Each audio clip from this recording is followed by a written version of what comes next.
안녕하세요. 혜지의 평범한 라디오 DJ 혜지입니다. 오늘은 또 어떤 소식을 준비했을지 궁금하시죠? 그럼 바로 만나보시죠.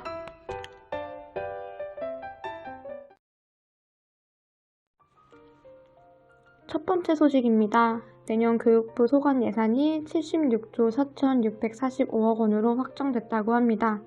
올해보다 7,328억 원 정도가 증가했습니다. 교육부는 내년 예산으로 고교 무상교육, 누리과정 지원, 학자금 대출 지원 등을 확대해 교육에 대한 국가 책임을 강화한다고 했습니다. 내년부터 고등학교 1학년도 고교 무상교육 대상에 포함되면서 초, 중, 고 무상교육 시대가 열리게 되었습니다. 두 번째 소식입니다. 박백범 교육부 차관이 학급당 학생수 감축 등 교육 여건 개선을 위해 교원의 지방직 전환을 생각해 볼 때가 됐다고 말했다고 합니다. 박 차관은 교원 정원 하나 늘리고 줄이는 모든 걸 기획재정부나 행정안전부와 협의를 벌여 거기서 결정하는 과정이다.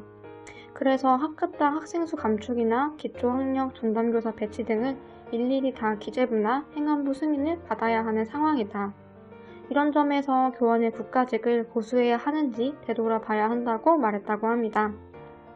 교육부가 교원 지방직화를 공개적으로 언급한 것은 이번이 처음이라서 관심이 쏠리고 있는 상황이라고 합니다. 세 번째 소식입니다.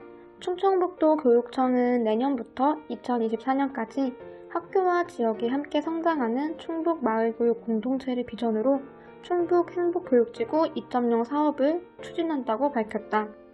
도교육청 관계자는 지금까지가 행복교육지구의 구축기였다면 행복교육지구 2.0이 추진되는 내년부터 4년 동안은 행복교육지구의 성장기, 그 이유는 발전기가 될 것이라고 말했다고 합니다.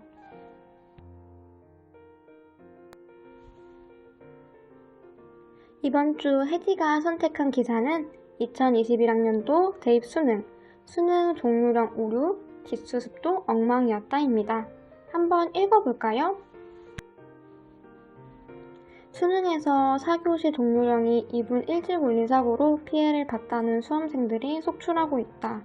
있어서는 안전사고가 일어난 것도 모자라 현장에서의 사고 수습에도 문제가 많았다는 불만이 터져나오고 있다. 수능 당일 서울 강서구의 D고등학교에서 시험을 치룬 A양은 감독관이 다른 학생들 시험지까지 넘겨주면서 알아서 찾아가라고 했다며 당시 상황을 말했다. A양에 따르면 교실에서 종류령이 잘못 울린 것을 몰랐던 감독관은 일단 시험지를 걷어갔고 종이 잘못 울렸으니 계속 시험을 치라는 방송이 나오자 뒤늦게 시험지를 돌려줬다. 처음에는 한 명씩 이름을 불러 시험지를 돌려주려 했지만 이름이 비슷한 수험생이 시험지를 잘못 받는 사례가 나오자 아예 수험생이 알아서 찾아가게끔 조치했던 것으로 나타났다.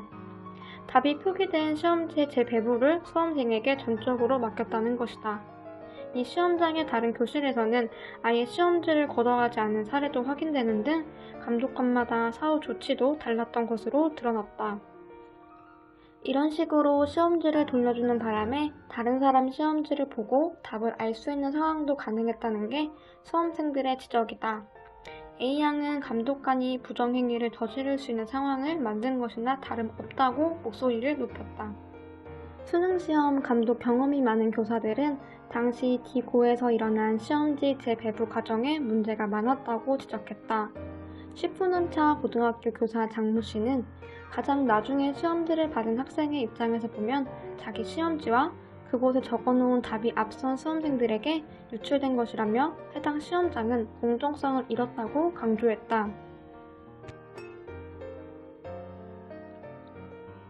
아직 대한민국은 수능이 인생에서 제일 큰 시험이고 한 두 문제로 대학, 학과, 더 길게 본다면 진로 방향까지 바뀔 수 있는데 더 좋은 교육 환경을 만들어주지는 못할 망정 공정하지 못한 시험을 치게 한 거에 대해서는 큰 반성을 해야 한다고 생각합니다.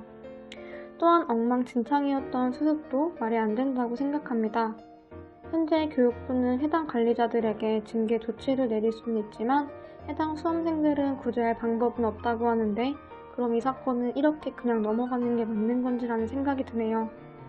이 사건에 대해서 여러분들은 어떻게 생각하시나요?